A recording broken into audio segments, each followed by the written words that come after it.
15. Black R&B Female Singers who were the worst sex addicts. They sold millions of records, filled arenas, and defined the sound of love for generations. But behind the applause lies a truth the industry never wanted you to question. What happens when the women who sing about desire refuse to hide their own? Were these Black R&B legends condemned for their actions or punished for their honesty? Tonight, we're pulling back the curtain on fame, passion, and the double standards that shaped music history. This isn't gossip, it's a reality check. Watch closely, think deeper, and tell us what you believe. Leave your thoughts in the comments and subscribe to Legends of Black Fame for stories the mainstream avoids. Tina Turner. Tina Turner's life and career stand as one of the most dramatic transformations in modern music history, shaped by resilience, reinvention, and an unapologetic relationship with passion itself. Rising from the segregated club circuits of the American South to global superstardom, she was never merely a singer performing desire, she embodied intensity in motion. Every performance carried a physical electricity that challenged how female performers, especially Black women, were expected to behave in public spaces. Her early success placed her inside an industry that profited from her power while attempting to restrain it. On stage, her movement, voice, and presence projected freedom and hunger for life. Off stage, that same vitality was often misunderstood, sensationalized, or framed as excess. Throughout the 1960s and 1970s, audiences celebrated the spectacle, but rarely questioned why a woman expressing strength, attraction, and independence provoked such polarized reactions. The contradiction followed her for decades. After breaking away from an abusive professional and personal chapter, Tina rebuilt her career in her 40s, an age when many women were quietly pushed aside. Instead of retreating, she redefined success. Albums like Private Dancer sold tens of millions of copies worldwide, making her one of the best-selling female artists of all time. Stadium tours, international chart dominance, and record-breaking ticket sales confirmed that her appeal was not fleeting shock, but lasting command. Her confidence was not a phase, it was the foundation. Public discussion often reduced her magnetism to sexuality, ignoring the discipline behind her craft. Tina relentlessly controlled her stage environment and understood how performance could communicate survival as much as pleasure. She never framed desire as apology or weakness. Instead, she treated it as energy, something that could fuel artistry, endurance, and reinvention when society offered few safe spaces for honesty. In later years, living quietly in Europe, she spoke less about spectacle and more about peace. The fire never disappeared. It simply burned inward, steady rather than explosive. Her legacy is not defined by rumor or exaggeration, but by influence. Tina Turner changed what age, gender, and power looked like in popular music. She proved that a woman could outgrow pain, outlast judgment, and still stand at the center of the world, owning her body, her voice, and her story on her own terms. Aretha Franklin. Aretha Franklin's legacy is often framed through reverence, church-born power, vocal perfection, and cultural authority. But beneath that sacred image lived a woman whose emotional life was far more complex than history first allowed. She did not merely sing soul music, she lived inside it, channeling longing, attachment, control, and vulnerability into every phrase. Her voice carried conviction because it was rooted in lived experience, not theatrical illusion. From a young age, Aretha's world blurred the lines between adulthood and innocence. Fame arrived early, and with it came responsibilities, expectations, and relationships that demanded maturity long before privacy or stability existed. As her career expanded through the 1960s, she became both a symbol of dignity and a figure constantly scrutinized for her personal choices. Unlike many peers, she refused to publicly narrate her private life, which only intensified speculation. Silence became her shield and her burden. In the studio, collaborators described an atmosphere charged with intuition rather than routine. Sessions stretched late into the night, driven by instinct rather than schedules. Music was not separated from feeling, it was the feeling. Aretha insisted on emotional authenticity, whether that meant slowing tempos, reshaping melodies, or pushing arrangements into uncomfortable honesty. Her performances carried intimacy without exhibition, suggesting depth rather than spectacle. Commercially, her impact was measurable and historic. With more than 75 million records sold worldwide, multiple Grammy Awards, and decades of chart presence, she became one of the most successful artists in America. Yet success did not insulate her from judgment.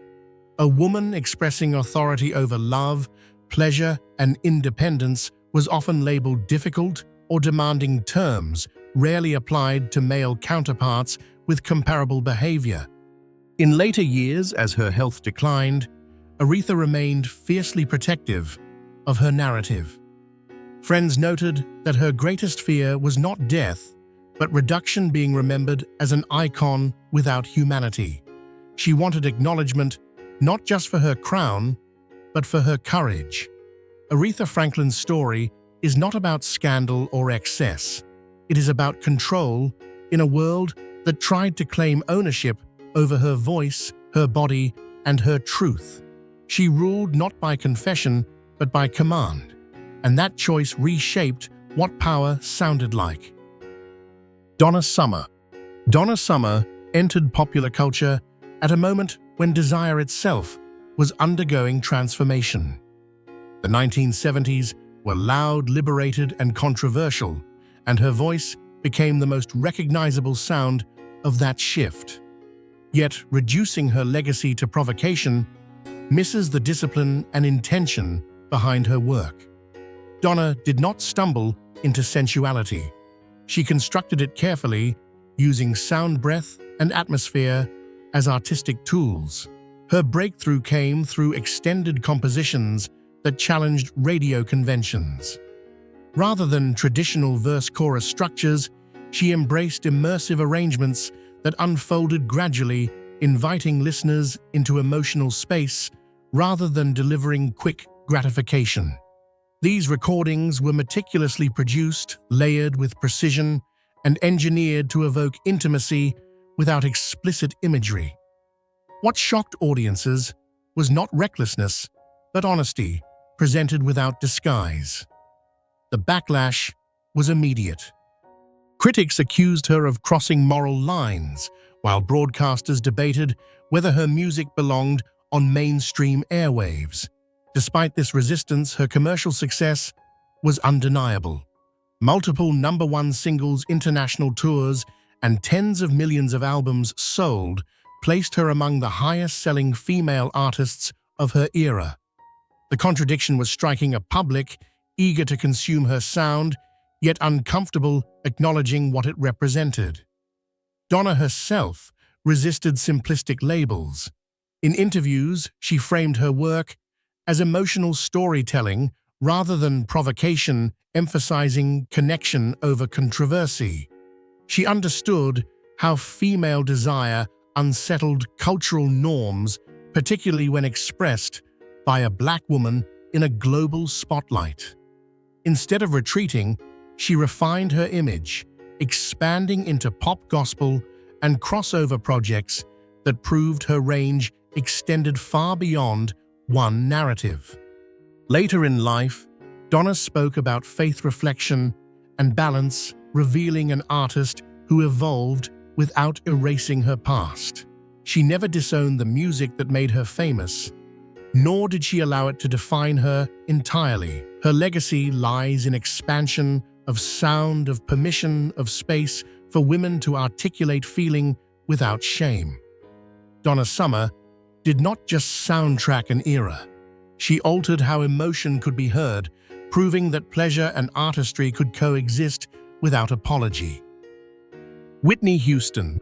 Whitney Houston's career unfolded under an intensity few artists have ever experienced, defined by unmatched vocal ability and an image carefully shaped by both industry expectations and public desire. From her debut, she was presented as perfection itself, polished, elegant, almost untouchable. That image sold records at an extraordinary scale, more than 200 million worldwide, multiple diamond certifications, and a run of #1 singles that remains historically rare. Yet that same perfection became a cage. What distinguished Whitney was not just technical brilliance, but emotional precision. Her phrasing carried restraint rather than excess, conveying longing without spectacle. Songs about love often sounded suspended between hope and hesitation, suggesting inner conflict rather than fantasy. This contrast made her performances relatable, while her persona remained distant. Audiences adored her voice, but the woman behind it was expected to remain invisible, flawless, and compliant. As fame grew, so did the pressure to conform. Whitney existed at the intersection of race, gender, and morality, where deviation was punished swiftly. Industry executives tightly managed her presentation, limiting public discussion of her private identity. The result was isolation. Those closest to her described a person who sought connection but was rarely allowed to express complexity without consequence. Emotional need became something to manage quietly rather than explore openly. Her film success expanded her influence, yet also reinforced expectations of purity. Romantic roles mirrored the image fans were encouraged to believe in, further blurring performance and reality. Any hint of contradiction, personal struggle, unconventional relationships, or emotional instability was magnified by media scrutiny. What might have been understood as vulnerability in others became scandal when attached to her name. In later years, Whitney's life was often reduced to headlines, overshadowing her artistic discipline and cultural impact. This reduction misses the truth. Her story is not one of excess, but of containment. Whitney Houston represented what happens when extraordinary talent is allowed little room for human error.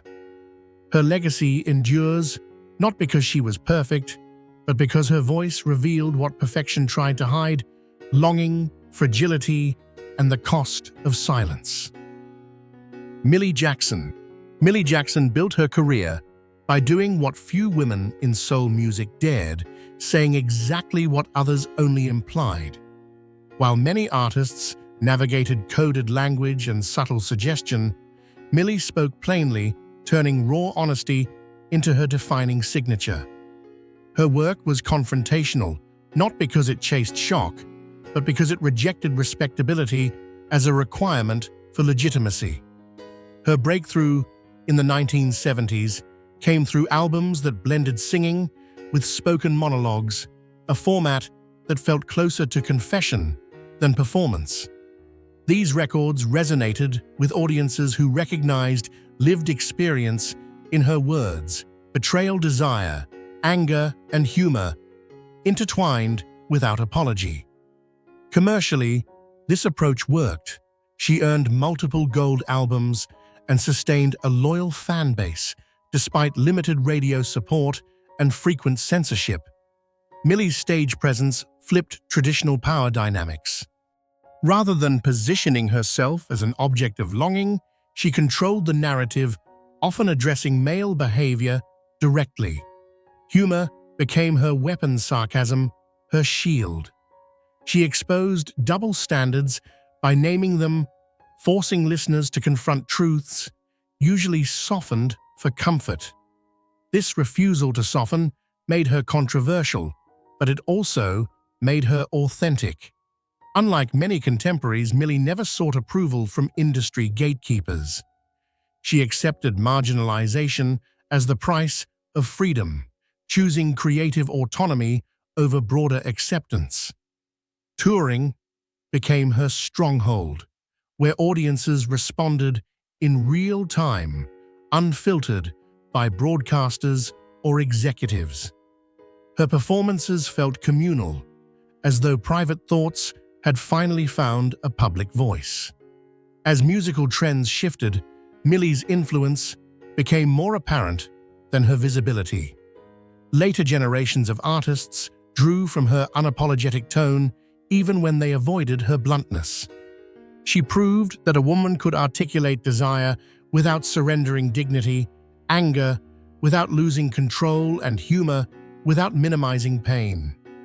Millie Jackson's story is not about provocation for its own sake. It is about authorship. She claimed ownership over her voice, her experiences, and her contradictions at a time when silence was expected. In doing so, she expanded what honesty could sound like and who was allowed to speak it aloud. Patti LaBelle. Patti LaBelle's artistry has always lived at the crossroads of strength and sensation, where vocal power meets emotional candor without dilution. Emerging from the Philadelphia soul tradition, she developed a voice capable of soaring gospel intensity while maintaining a theatrical command that felt intimate rather than distant. From the earliest days of her career, Patti was never content with restraint for restraint's sake. She believed expression was a responsibility, not a risk. Her performances became known for their immersive quality. Rather than relying on provocation, Patti communicated desire and vulnerability through vocal dynamics, controlled runs, sustained climaxes, and moments of near whisper that pulled audiences closer. This approach distinguished her from contemporaries who leaned on spectacle. Patti's magnetism was rooted in delivery, not display, allowing her to occupy arenas with a presence that felt personal even at scale. Commercially, she proved both durable and adaptive. Decades into her career, albums continued to chart, tours remained profitable, and collaborations introduced her to new generations. This longevity was not accidental. Patti treated her instrument with discipline, preserving range and flexibility through technique rather than excess. Her catalog reflects evolution: early ensemble work, solo breakthroughs, and later projects that balanced maturity with emotional immediacy. Public narratives often attempted to frame her passion as too much a familiar critique directed at women who refused to minimize themselves. Patti answered by expanding her platform beyond music into acting, entrepreneurship, and advocacy, demonstrating that intensity could coexist with stability and control. She embraced femininity without apology, while rejecting the idea that it required submission. In interviews, Patti has spoken about love as necessity rather than indulgence, emphasizing connection as fuel for creativity. That philosophy shaped her work songs that acknowledged longing without dependency, confidence without detachment.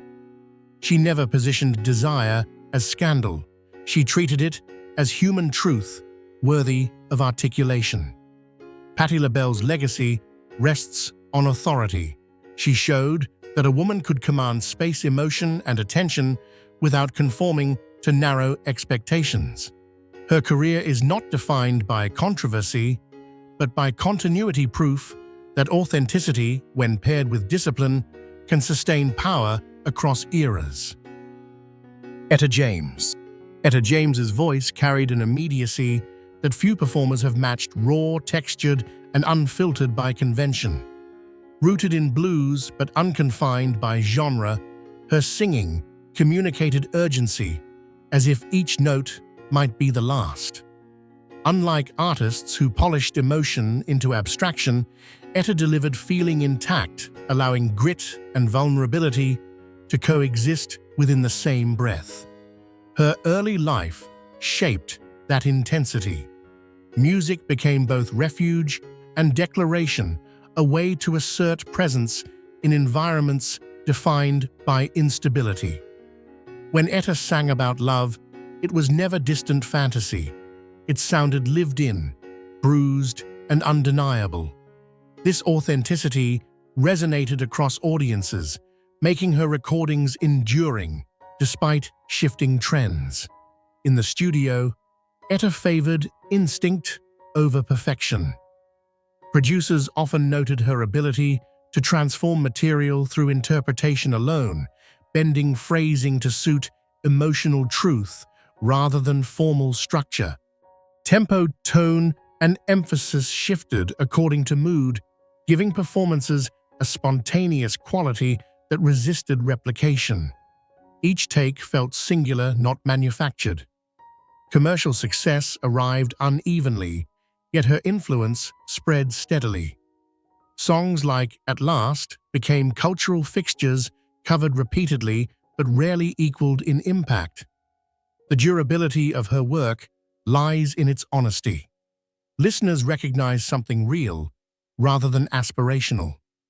Etta never softened edges to broaden appeal, and that refusal preserved her identity even when mainstream attention fluctuated.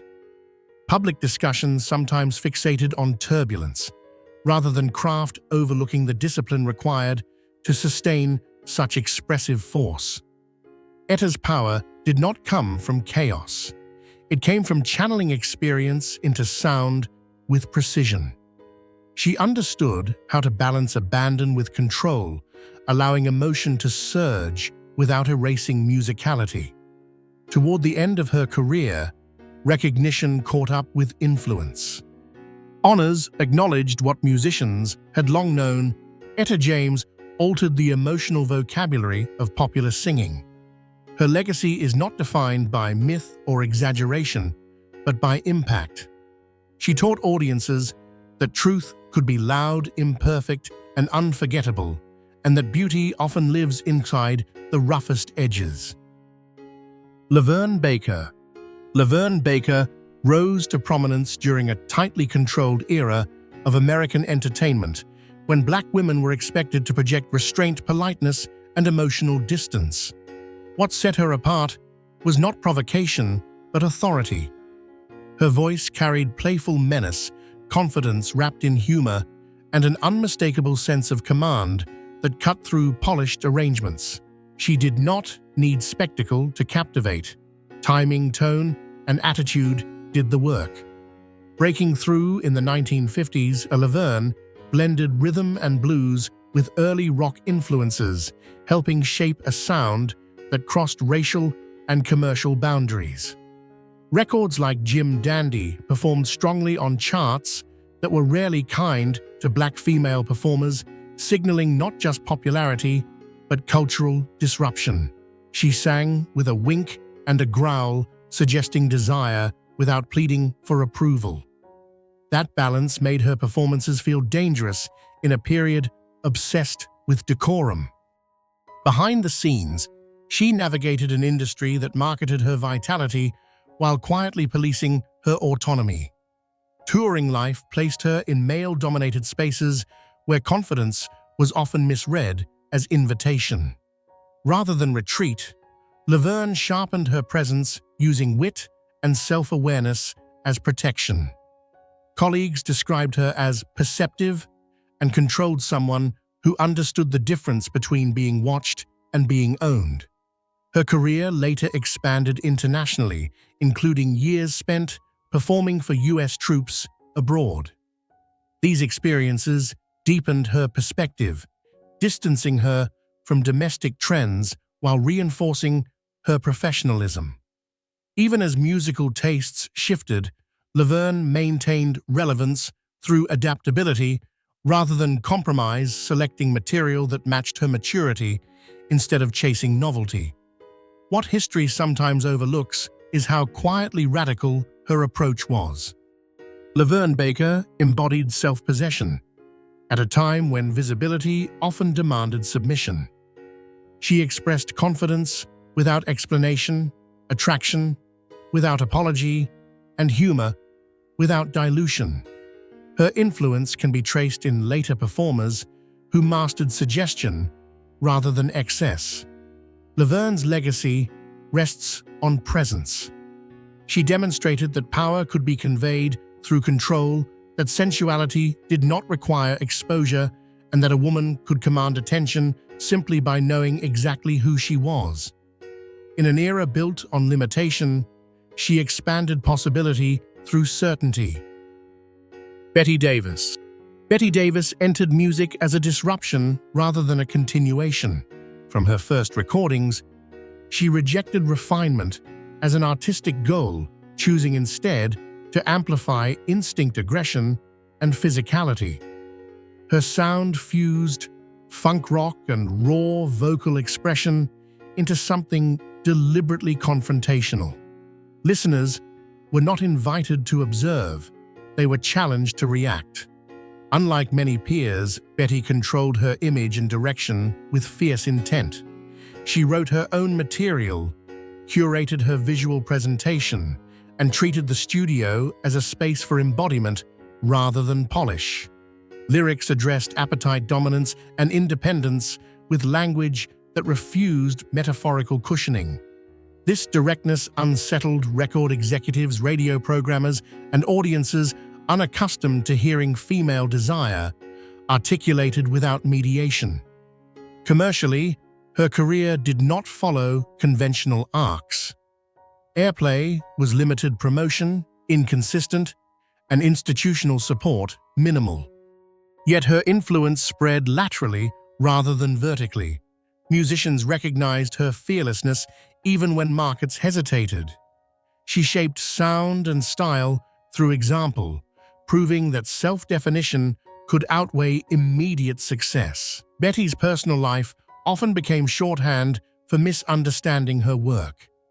Relationships with prominent figures drew attention away from her authorship, reinforcing patterns where women's contributions were reframed through association. She resisted this narrative, walking away when autonomy was threatened rather than negotiating for comfort. Withdrawal became an act of preservation, not defeat.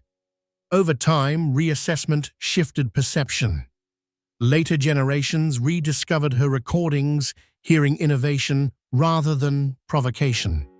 Her refusal to conform anticipated conversations about agency, consent, and creative ownership that would not gain mainstream traction for decades. Betty did not wait for permission to speak. She spoke because silence was never an option. Betty Davis's legacy is not about controversy, it is about authorship under pressure. She demonstrated that a woman could claim space loudly, unapologetically, and on her own terms.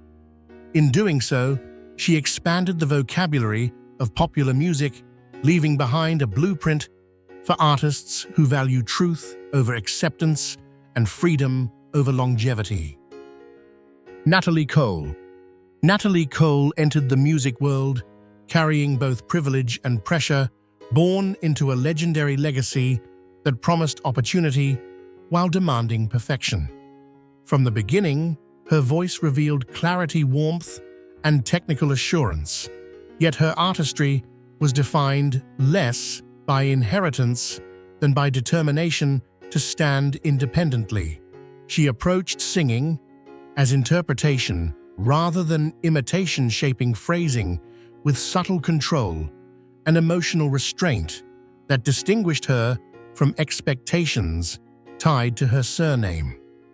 Her early success in the mid-1970s translated into tangible achievements. Multiple platinum albums, Grammy recognition, and consistent chart performance confirmed that audiences responded to her presence, not nostalgia. Natalie balanced sophistication with accessibility, blending jazz sensibility, pop structure, and soul-inflected delivery into a sound that crossed demographic boundaries. That versatility allowed her career to evolve rather than stall as musical climates shifted. Behind the elegance, however, Natalie's life reflected constant negotiation between visibility and privacy. Fame amplified every choice, leaving little room for experimentation without consequence. Relationships, creative decisions, and personal reinvention unfolded under scrutiny that rarely separated artist from individual.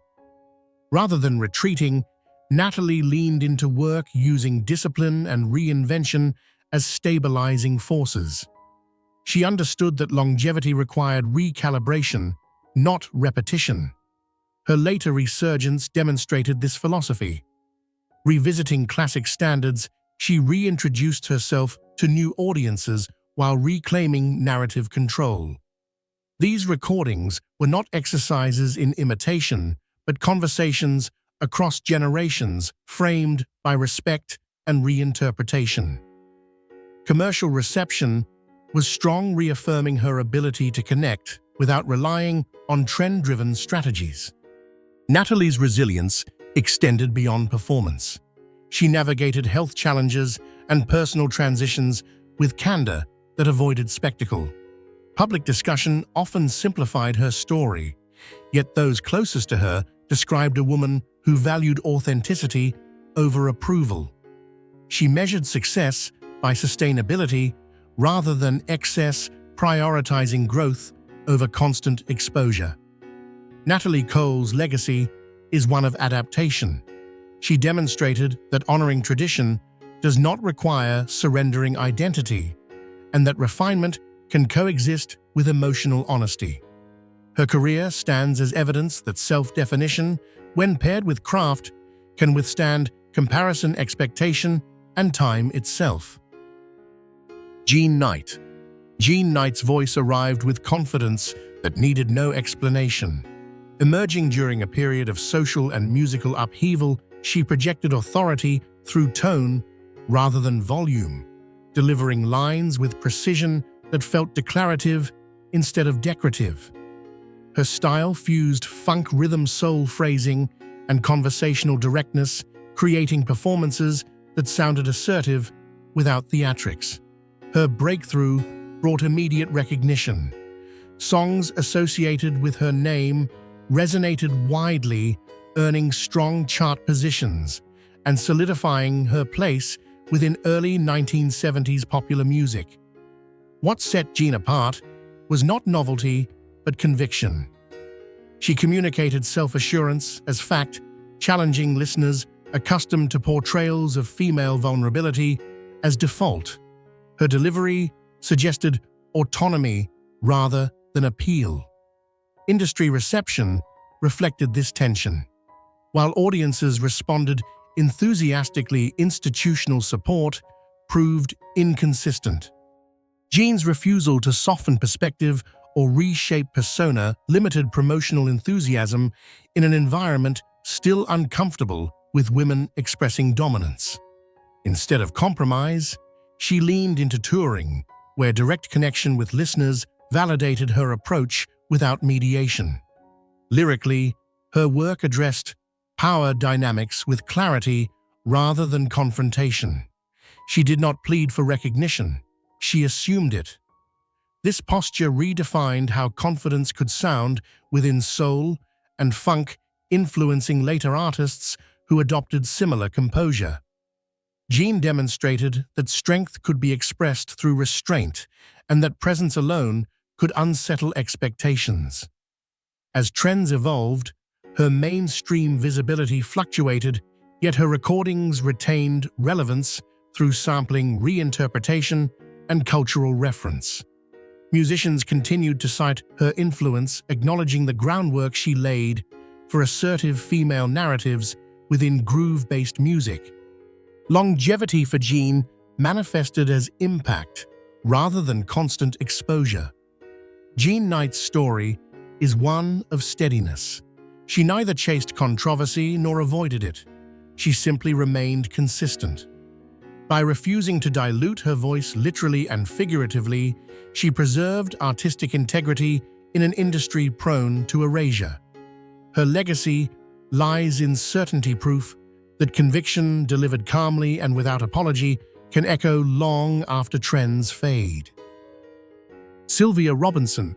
Sylvia Robinson's career occupies a singular place in American music history, defined by reinvention, foresight, and an instinctive understanding of rhythm as both sound and movement. Long before she became widely recognized as an executive force, she established herself as a performer who understood how intimacy could be translated into recording without sacrificing control.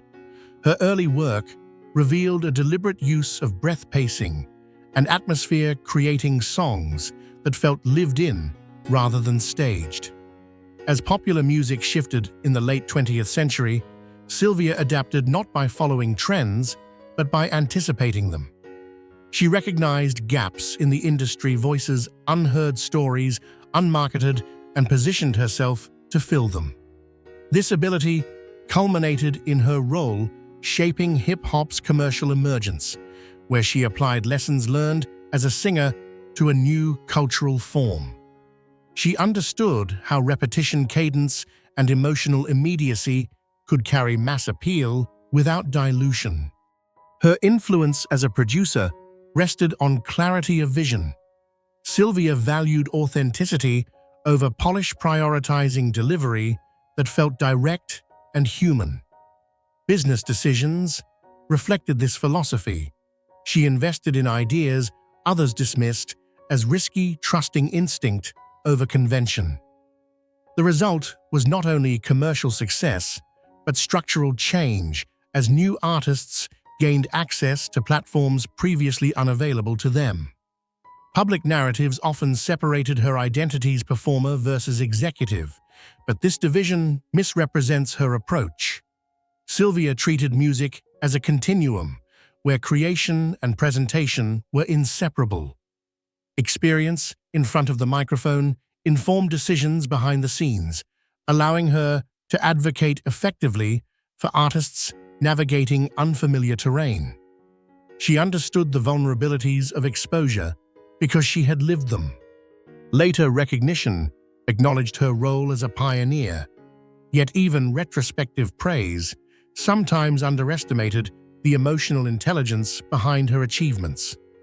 Sylvia's work was never about spectacle. It was about connection. She knew how sound could communicate closeness, urgency, and presence without explanation. Sylvia Robinson's legacy lies in infrastructure as much as influence. She reshaped pathways within the industry, demonstrating that vision paired with courage could redefine genres. Her stories is one of continuity, proof that understanding, feeling rhythm, and risk can translate across eras, formats, and roles without losing integrity. Marlena Shaw. Marlena Shaw's artistry thrived on precision, poise, and a rare ability to communicate intensity without excess. Emerging from the jazz tradition, she cultivated a voice that balanced clarity with depth, allowing nuance to do the heavy lifting. Rather than overwhelm listeners, she invited them closer, shaping performances that felt conversational yet commanding. Her delivery suggested experience, not exhibition confidence, grounded in control. Trained in the discipline of jazz ensembles and small clubs, Marlena learned early how to read a room. Tempo choices, phrasing, and silence mattered as much as melody. She used space deliberately, letting emotions settle before moving forward.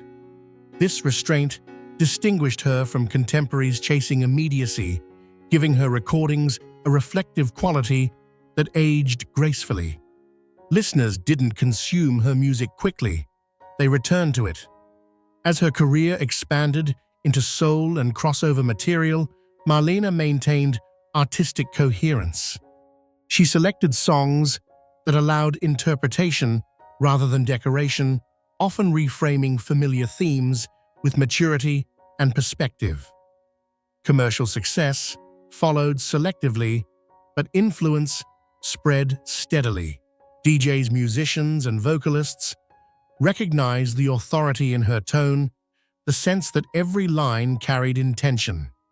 Public perception often misread her composure as distance. In reality, Marlena's work was deeply personal, shaped by observation rather than confession.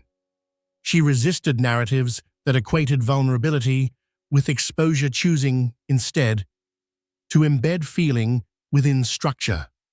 This choice offered a counterpoint to an industry increasingly drawn to spectacle. She proved that intimacy could be delivered quietly and still resonate powerfully.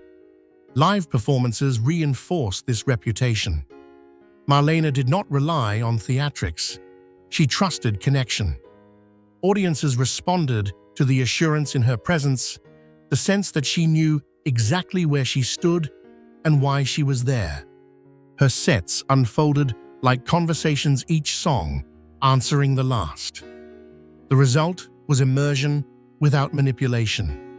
In later years, reassessment placed her influence into clearer focus. Marlena Shaw expanded the expressive range available to vocalists who valued subtlety. She demonstrated that sophistication could coexist with accessibility, and that emotional truth did not require amplification. Her legacy is one of measured strength, proof that when an artist honors precision, listeners lean in.